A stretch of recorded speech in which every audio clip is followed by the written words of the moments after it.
উপস্থিত সকল রাজনৈতিক দল জুলাই অভ্যুত্থানের চেতনা এবং এই জাতীয় ঐক্য ধারণ করে স্বাধীনতার পূর্বাপর এবং জুলাই অভ্যুত্থান পরবর্তী রাজনীতির গতিধারাকে একটা ঐক্যের পথে পরিচালিত করার স্বার্থে বস্তুনিষ্ঠ সত্য তুলে ধরে ধারণ করে একটা জুলাই অভ্যুত্থানের ঘোষণাপত্র প্রণয়ন করা হোক এ ব্যাপারে সকল দল আমরা একমত হয়েছি।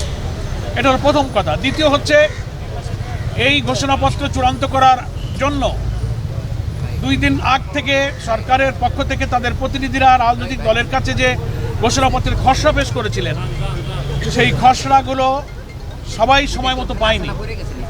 যারা পেয়েছেন তারা একেবারে অল্প সময় হাতে করে পেয়েছেন, দলীয় ফোরামে আলোচনা করার সুযোগ পাননি।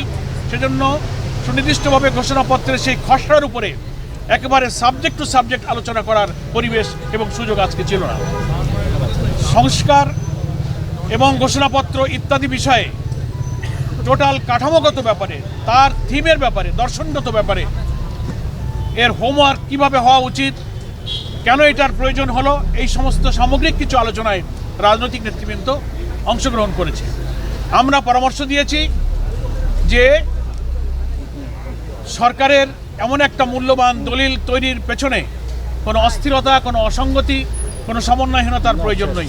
ধীর স্থিরভাবে আমাদের এই ঘোষণাপত্র প্রণয়নের জন্য প্রত্যেকটি রাজনৈতিক দলের সঙ্গে সরকারের এক্সচেঞ্জ অফ ভিউজ হওয়া দরকার, মত বিনিময় হওয়া দরকার।